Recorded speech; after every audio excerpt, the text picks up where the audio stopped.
Ya, Bismillahirrahmanirrahim. Assalamualaikum warahmatullahi wabarakatuh dan salam hormat ke udara menerusi rancangan dialog. Dan untuk minggu ini akan kita perkatakan lagi beberapa isu yang kita harapkan dapat meningkatkan lagi kefahaman dan juga pengertian bis kita mengenai dengan COVID-19 yang juga turut melanda negara kita Brunei Darussalam sejak bulan Mac 2020 ini.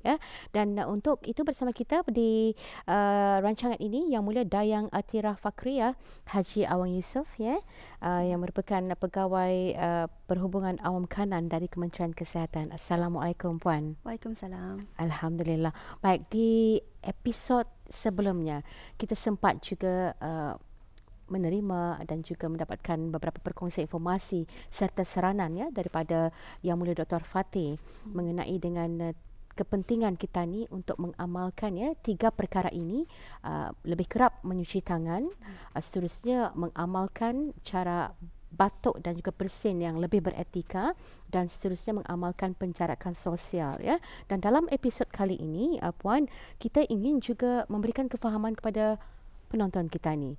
Ada dua istilah yang sering dan begitu sinonim dengan situasi COVID di negara kita ni, iaitu kuarantin dan juga pengasingan.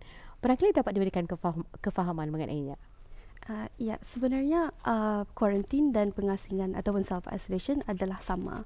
Tetapi ianya berbeza daripada segi siapa yang sedang menjalani kuarantin dan siapa yang menjalani pengasingan diri ataupun self-isolation tersebut.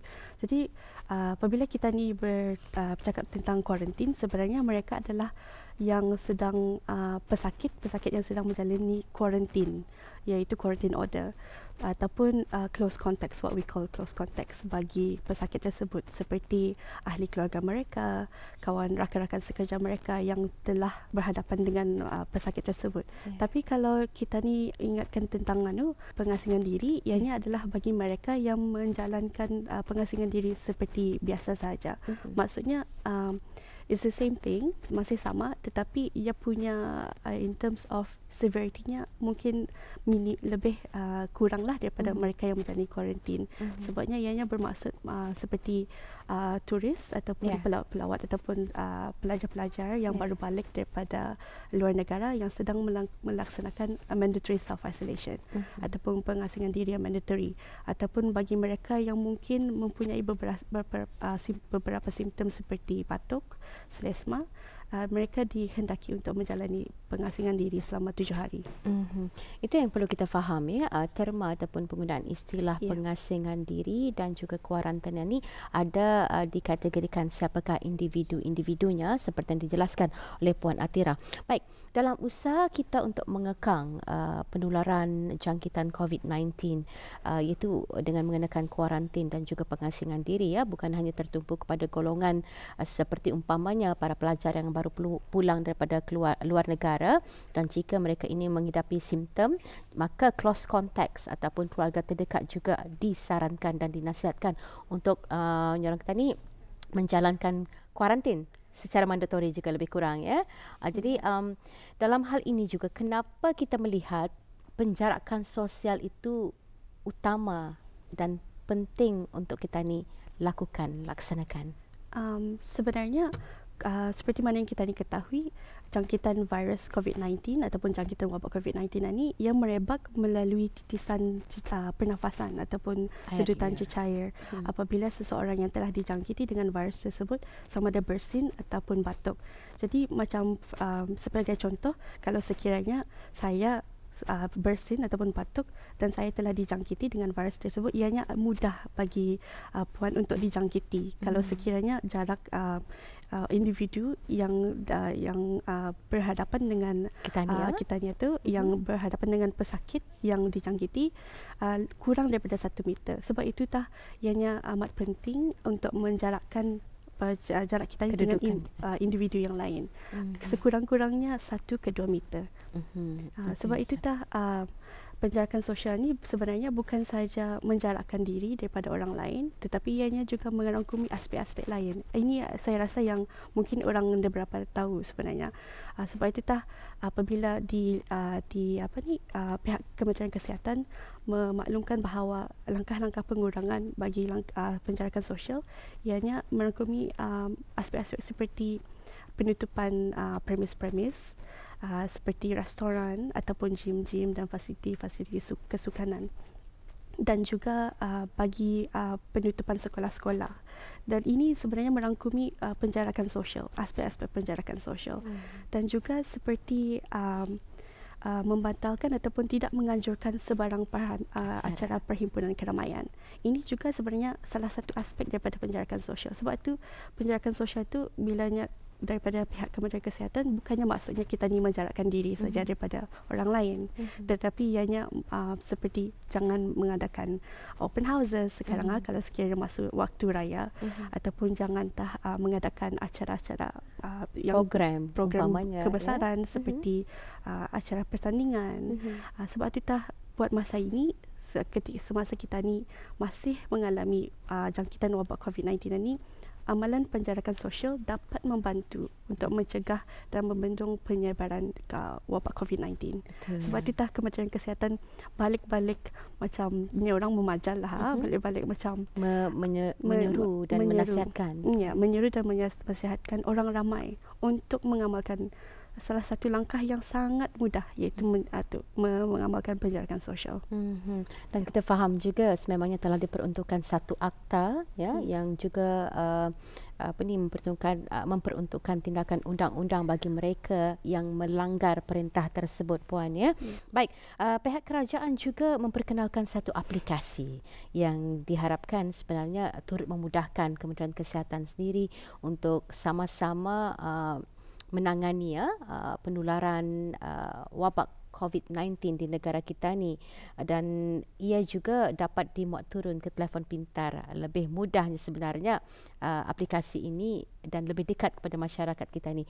Mungkin secara introduksi dapat diterangkan lagi mengenai dengan pengenalan aplikasi yang diperkenalkan oleh Kementerian Kesihatan. Kementerian Kesihatan telah menggunakan sebuah aplikasi seperti mana yang Puan jelaskan tadi, iaitu dipanggil Brew Health.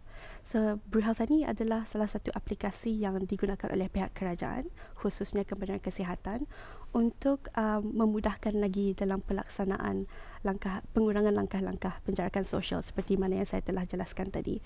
Jadi ianya sebenarnya mempunyai beberapa fungsi seperti pengibasan kod QR bagi premis-premis yang menggunakan kod QR Brew Health, dan juga fungsi seperti memastikan pengguna tersebut membuat penilaian status kesihatan mereka setiap hari, dan memudahkan lagi pihak kerajaan untuk mengesan kontak terdekat kalau sekiranya nauzubillah ada berbalik positif kes di negara Darussalam. Di sana ianya memudahkan Kementerian Kesihatan lagi untuk membuatkan pengesanan kontak dengan cepat. Baik ya. Sebelum kita berbual lanjut mengenai dengan aplikasi Brew Health Kementerian Kesihatan ini, kita berehat seketika dan kembali selepas ini. Negara Brunei Darussalam akan mengurangkan sekatan secara berperingkat bagi perniagaan di sektor swasta semasa wabak COVID-19 pada suatu masa yang akan ditetapkan. Auda kini boleh memasuki premis perniagaan tersebut dengan menggunakan aplikasi Brew Health. Langkah pertama, muat turun aplikasi Brew Health dan daftarkan diri Auda. Auda juga boleh membantu mendaftarkan bagi orang lain. Diingatkan bahawa sebarang pengisian maklumat palsu boleh diambil tindakan di bawah Akta Penyakit Berjangkit Penggal 204. Langkah kedua, dapatkan kod acara Auda melalui aplikasi Brew Health sebelum mengunjungi premis perniagaan yang ingin dituju. Kod acara tersebut akan menentukan sama ada Auda dibenarkan atau tidak untuk memasuki premis tersebut. Kod acara berwarna hijau atau kuning bermaksud Auda dibenarkan masuk ke dalam premis perniagaan. Manakala Auda tidak dibenarkan masuk jika kod Auda berwarna merah, biru atau ungu. Langkah ketiga, pastikan fungsi Bluetooth telefon bimbit Auda diaktifkan semasa tiba di premis perniagaan. Kemudian, imbas kod QR yang dipaparkan di pintu masuk premis dengan menggunakan aplikasi BruHealth. Langkah keempat, Auda perlu mengimbas kod QR yang sama semasa hendak meninggalkan premis perniagaan. Kod QR membolehkan pihak berwajib untuk mengetahui keberadaan Auda bagi membolehkan pengesanan kontak COVID-19. Sila ambil maklum bahawa setiap premis perniagaan akan menghadkan jumlah kota kemasukan orang ramai yang boleh diterima masuk. Dengan BruHealth, Auda boleh menenangkan fikiran Auda dan keluarga Auda semasa mengunjungi premis perniagaan dengan mengambil tahu bahawa tanggungjawab sosial masyarakat dalam menangani COVID-19 sedang dilaksanakan. Gunakanlah BruHealth untuk sama-sama kita membendung penularan wabak COVID-19 dan jangan lupa untuk mengemaskini status kesihatan Auda di dalam aplikasi BruHealth setiap hari. BruHealth bagi keselamatan warga Brunei. Untuk maklumat lanjut, sila layari www.moh.gov.bn atau hubungi talian 148.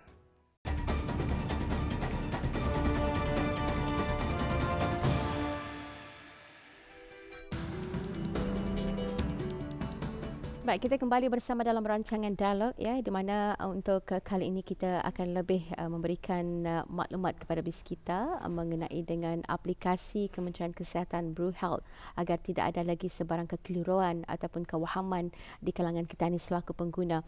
Bersama dengan Puan Atira. Baik. Untuk memberikan pemahaman dan perincian lagi penjelasan mengenai dengan aplikasi BruHealth, menambah lagi kenyataan seperti yang telah pun diterangkan sebelum ini tadi. Ya. Seperti mana yang saya terangkan tadi, aplikasi BruHealth ini adalah sebuah aplikasi mobile ataupun laman yang boleh digunakan melalui laman web yang digunakan oleh pengguna dan ianya sebenarnya menggunakan algorithms untuk menentukan status kesihatan seseorang pengguna tersebut dan melalui beberapa soal selidik ataupun penilaian status kesihatan mereka. Dan apabila mereka memasukkan jawapan-jawapan mereka tersebut, ianya akan menentukan status kod warna yang ataupun color code yang bersesuaian dengan status kesihatan mereka. Dan sebenarnya saya lupa tadi memaklumkan juga dan memberitahu salah satu fungsi juga yang digunakan dalam aplikasi BruHealth ialah untuk membuat tempahan bagi untuk menunaikan sembahyang fardu Jumaat.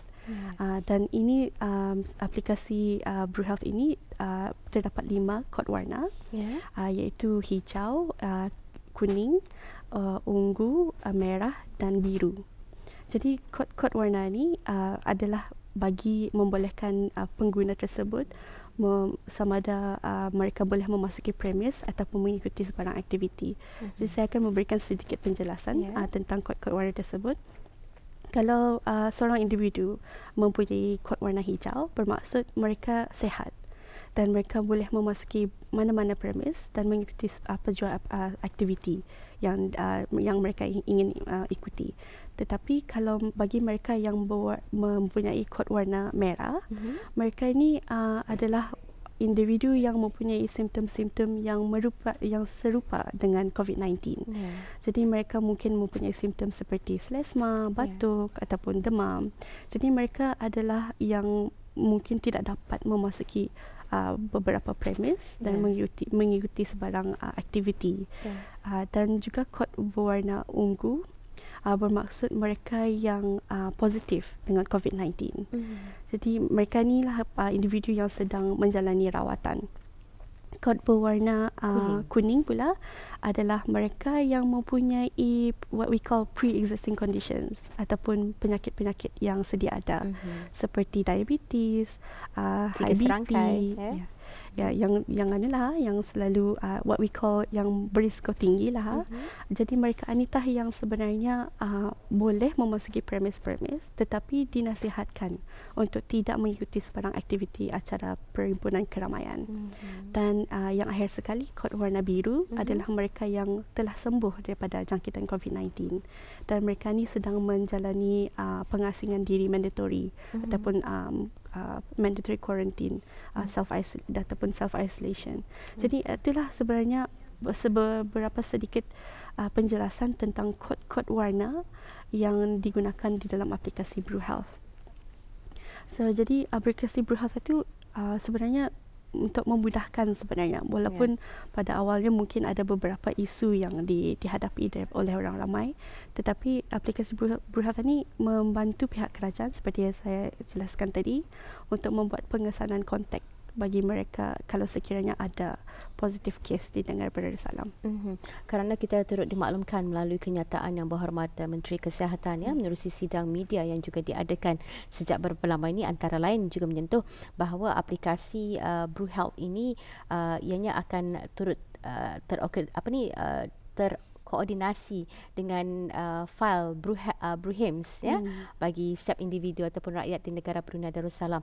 Dan alhamdulillah rasanya setakat ini masyarakat kita ini sudah meningkatnya kesedaran, semakin ramai pendaftaran sudah dilakukan oleh para penduduk Brunei Mungkin pada ketika ini sudah melebihi separuh ataupun setengah daripada rakyat negara kita Brunei Darussalam. Syabas kita ucapkan. Ini juga menunjukkan bahawa kita ini sama-sama prihatin dan sama-sama lagi memudahkan Kementerian Kesihatan untuk menangani situasi COVID-19 di negara kita Brunei Darussalam. Baik, dinyatakan tadi para pengguna perlu melakukan ataupun menjalankan self-assessment. Itu perlu dilakukan setiap hari, Puan, ya? Kerana melalui self-assessment yang dilakukan setiap hari ini, kita akan diberikan kod warna. Ada 5 kod warna yang dinyatakan tadi. Tapi bagaimana kiranya kalau ada yang masih indah jujur dalam memberikan jawapan untuk status kesihatan mereka pada masa itu melalui senarai soalan yang sediakan dalam Bru Health? Sebolehnya bis kita jujur menjawab kalau menggunakan aplikasi tersebut. Tapi kalau sekiranya kedapatan ada individu yang tidak memberikan kenyataan yang sahih ataupun yang tidak jujur semasa melakukan status penilaian kesihatan mereka, maka mereka boleh disabit ke kesalahan di bawah akta penggal akta penyakit berjangkit penggal 204. Dan mereka boleh didenda kalau disabit kesalahan tu. Jadi bukannya perkara ni main-mainnya orang. Jadi kalau boleh habis kita perlu menjawab dengan sejujur-jujurnya dengan memberikan jawapan yang betul, kerana ianya bukan saja untuk melindungi diri kita habis kita sendiri. Ianya juga untuk melindungi orang lain sebenarnya. Dan walaupun kalau sekiranya mereka menjawab tidak jujur, mereka cuba-cubalah. Kalau sekiranya macam ia akan jawab, for example, sebagai contoh, ia nak batuk ataupun ia nak selesma, tapi baru-baru itu ke klinik kesihatan ataupun private clinic, nampak tu ada Bruhims Record, Yes, ada memang rekod dalam Bruhims bis kita yang menunjukkan bis kita pernah mengunjungi klinik dalam tempoh 2 minggu kebelakangan. Jadi automatically, secara automatik kod warna bis kita akan jadi merah ataupun kuning. Walaupun jawapan bis kita tu tidak bagi semua yang dinyatakan. Ataupun sebagai contoh, kalau individu tersebut menyatakan mereka tidak pernah keluar daripada negara Darussalam baru-baru ini. Ianya akan dapat menunjukkan daripada back end sistemnya yang mana connecting dengan pihak immigration bahawa beliau pernah keluar daripada negara Darussalam. Automatically jadi merah ataupun kuning. Jadi sebab itu walaupun mungkin kan mau mengunjungi beberapa premis pada masa tersebut, tapi kalau boleh mengambil mudah, tapi kalau boleh jawablah dengan jujur. Kerana ianya bukan satu perkara main-main, kerana ianya melibatkan status kesihatan kita sendiri dan juga untuk melindungi orang lain daripada apa jua penyakit yang mungkin kita ni hadapi. Jadi kita perlu bertanggungjawab pada diri kita ni sendiri, dan juga dengan adanya kejujuran kita ni dalam mengisikan aplikasi Bru Health untuk ujian self assessment yang perlu dilakukan setiap hari jika Auda ingin berkunjung ke permis-permis yang telah pun perlukan untuk kita ni membuat scan dan seumpamanya. perlu menjawab soalan-soalan tersebut dengan jujur. Puan Atirah telah menjelaskan lebih lanjut mengenainya sebentar tadi. Dan antara cabaran juga ni, tidak semua telefon pintar itu pintar. Ada juga telefon pintar yang tidak dapat memuat turun aplikasi BruHealth ini. Ada kaedah ataupun alternatif lain yang disediakan? Ya, sememangnya memang diketahui ada beberapa individu ataupun golongan yang mungkin tidak mempunyai telefon bimbit yang serasi ataupun yang dapat menggunakan aplikasi tersebut.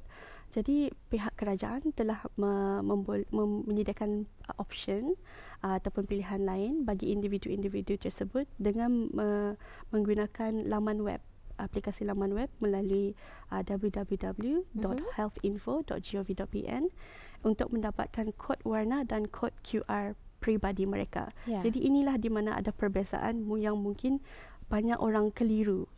Kerana ianya ada dua. Satu, mereka mempunyai kod peribadi mereka tersendiri di mana dapat menunjukkan dan akan digunakan oleh premis-premis tersebut dengan menggunakan aplikasi yang lain lagi, iaitu dinamakan yang dipanggil premis scan yang baru juga dilancarkan baru-baru ini.